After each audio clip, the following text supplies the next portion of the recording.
Station से हिंदुस्तान को मुतनब्बे करता हूं। हमारे पास आधे आधे पाव के और पाव पाव के भी एटॉमिक बम हैं। और मेरी ज़िंदगी को ख़त्म करने के लिए 3 आदमियों को एंगेज किया जा रहा है। मैं मौत और हयात की इस कश्म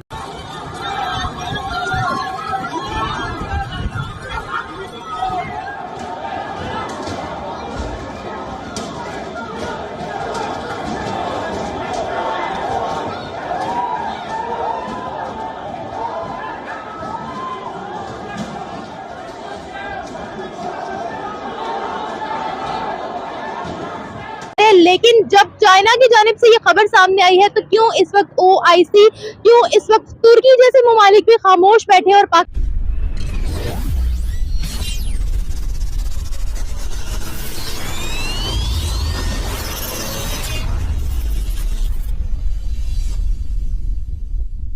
हेलो दोस्तों, welcome to my YouTube channel अपना हिंदुस्तान। दोस्तों, pav pav kilo atom bomb वाला शेख चिल्ली अब खुद के पाव पाव किलो जान के लिए पाकिस्तान में भीख मांग रहा है। जैसे कि आपको पता ही है दोस्तों, इमरान खान के सपोर्टर्स ने जब इमरान खान को उनके आर्मी ने गिरफ्तार किया था तब उसके सपोर्टर्स ने पूरा पाकिस्तान में आग लगाई थी और उनके आर्मी के लोगों के घर को भी नहीं छोड़ा था। तब से पाकिस्तान आर्मी काफ़ी गुस्से में है और तब से आर्मी इमरान खान के पार्टी के जो लोग हैं उनके खिलाफ कार्रवाई कर रही है। तब से शेख चिल्ली जो शेख रशीद है वो पाकिस्तान से गायब है। अब ये शेख चिल्ली आर्मी के तो नहीं मिल रहा, लेकिन आर्मी इसके घर को तोड़ रही है, इसके रिश्तेदारों के घर को भी तोड़ रही है। तो ये अब वीडियो निकाल के गिड़गिड़ा रहा है। और दोस्तों, हाल ही में जो चाइना में चाइना की गवर्नमेंट ने जो मुस्लिम्स की मस्जिद है उसे तोड़ने के लिए अपने वर्कर्स भेजे थे।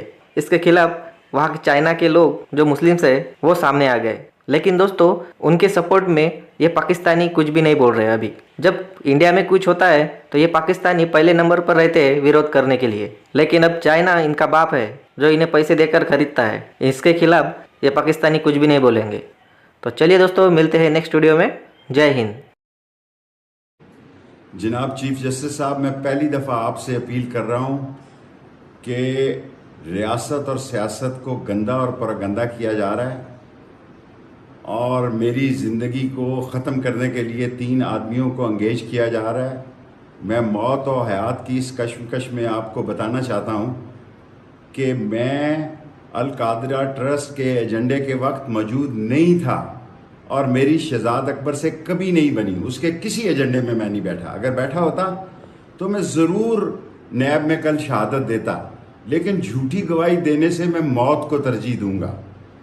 और आज मैं आपको बताना चाहता हूं जनाब चीफ जस्टिस साहब, 30-30 हज़ार रुपये के मुलाजमीन को उठा के नामालूम जगहों पर ले जाया जा रहा है, हमारे घरों को तोड़ा जा रहा है। मेरी माँ को मरे 30 साल हो गए हैं, उसके घर को भी तोड़ फोड़ दिया है। रात 70-80 लोग रेंजर सफ़ेद कपड़ों में और पुलिस, जिस SHO को रात ही लगाया गया कि उसने F7 के घर में न सिर्फ तोड़ फोड़ की बल्कि गाड़ियाँ भी ले गए और सामान भी ले गए। अब बताएं, इस मुल्क में अगर आइन और कानून की हुकूमत नहीं होगी तो फिर पाकिस्तान में एक आम शहरी किस तरह ज़िंदगी गुजारेगा। मैं 16 दफ़ा वज़ीर रहा हूँ चीफ जस्टिस साहब, और खाना काबा की छत पर मैं नमाज़ पढ़ने वाले 6 मुसलमानों में शामिल हूँ। मैं आपको ये बताना चाहता हूँ कि धरती पर जुल्म हो रहा है, ज़्यादती हो रही है, आप इसका नोटिस लें। और मैं कभी किसी गलत काम में मुलव्वस नहीं था। अगर 16 वजारतों में 1 इंच 1 पैसे की भी कोई करप्शन हो तो मैं पेश होने को तैयार हूँ। और मैं मुल्क से बाहर था, 8 की रात को मैं वापस आया। लेकिन जिस तरह ज़िंदगी हराम की जा रही है, जिस तरह जीना मुश्किल किया जा रहा है, इस पे आपको नोटिस लेना होगा। अल्लाह के बाद आप आखिरी इस कौम की उम्मीद हैं। लोग आसमान के बाद सुप्रीम कोर्ट की तरफ देख रहे हैं।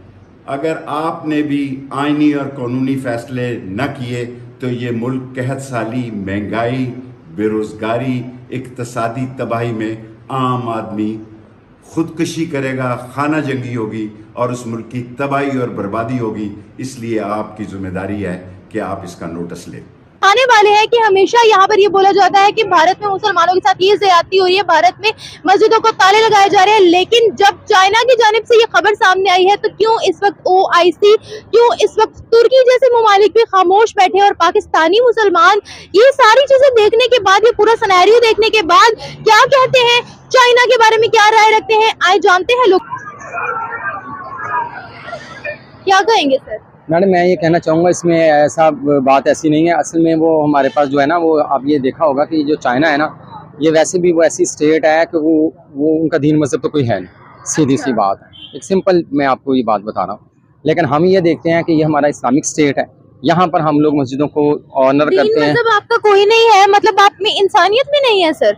इंसानियत होती तो ये हमारी मस्जिद को वहाँ शहीद किया जाता, यही किस्सा भारत से आता सामने, तो फिर मैं देखती हूँ यहाँ पर। वो असल में पता क्या बात है, ये तो हमारी गवर्नमेंट जो है ना, हमारी गवर्नमेंट इतनी मजबूत नहीं है। हमारी गवर्नमेंट मजबूत हो तो ये काम करे ना।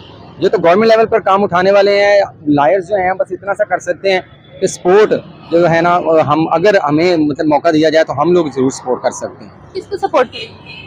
गवर्नमेंट के कोई भी मतलब है कि वीडियो अगर भारत से लीक होती तो क्या क्या कहते आप? हम लोग एजिटेट करते। भारत से यहाँ पर अगर ये वीडियो लीक हुई होती, यहाँ पर रैलियां निकल जानी थी बाइकआउट भारत की। चाइना हमारा सगा है। एक तो हम कहते हैं कि चाइना इस्लामिक जमहूरियत पाकिस्तान में इन्वेस्टमेंट कर रहा है, दूसरा वो मुसलमानों की इज्जत ही नहीं कर रहा, तो कैसा दोस्त है हमारा? नहीं, हमारा दोस्त वो देखें शुरू से ही है, ऐसी कोई बात नहीं है। आप देख लें कि कितना जो भी किसी किस्म की इन्वेस्टमेंट होती है या किसी किस्म का कोई वफद आते हैं, इधर आते हैं, इधर से उधर जाते हैं। अपने मफाद के बगैर चाइना कोई काम नहीं करता। कोई काम नहीं करता, ये बात बिल्कुल सही है कि अपने मफादात के बगैर तो कोई भी नहीं कर रहा, ठीक है। लेकिन उसमें सिर्फ यही है कि देखें कोई ना कोई तो देखें 22%, 25%, 50% उनके अपना वो देखें मफाद तो हर बंदे को अजीज होता है। मुफाद तो होता है। यहाँ पर सर हम मुसलमानों की बात कर रहे हैं कि वहाँ पर मुसलमानों को दाढ़ी भी नहीं रखने दी जाती, अबाया भी नहीं पहन सकती वहाँ की औरतें। वहाँ पर तो रमजान में रोजे रखने पर भी पाबंदी है, क्यों? हाँ नहीं, ये तो देखें पता क्या बात ये है कि चाइना की जोग्राफिकल पोजीशन देख लें, अपनी देख लें, उनका पॉलिटिकल स्टेबिलिटी देख लें, अपनी स्टेबिलिटी देख लें, अब हमारे मुल्क में देख लें क्या हालात हैं। सर पॉलिटिकल स्टेबिलिटी जो भी उनका स्टेटस है वो एक अपनी जगह है, वहाँ पर माइनॉरिटीज को राइट्स नहीं मिल रही, ये एक अलग मुद्दा है सर। नहीं, आप हम ये देखें ना, सबसे पहले चीज़ है कि आप ये देखें सबसे पहले कि हमारे अपने मुल्क में क्या हो रहा है, ये स्टेबिलिटी कितनी ज़्यादा है। सबसे बड़ी बात है कि हमें तो यही नहीं पता चलता कि हमने वोट किसको डालना है। भारत वर्सेस चाइना करे तो पाकिस्तानियों के मुताबिक कहाँ जुल्म हो रहा है मुसलमानों पर? मुसलमानों पर तो हर जगह जुल्म हो रहा है। इस वक्त OIC भी चुप है, इस वक्त तुर्की भी चुप है, क्यों आवाज नहीं उठाई जा रही? कहाँ पर जुल्म हो रहा है? मैडम सिर्फ बात पता है, देखें सबसे बड़ी चीज़ यही है कि हम लोग असल में एज ए नेशन जो है ना वो वर्क नहीं कर रहे।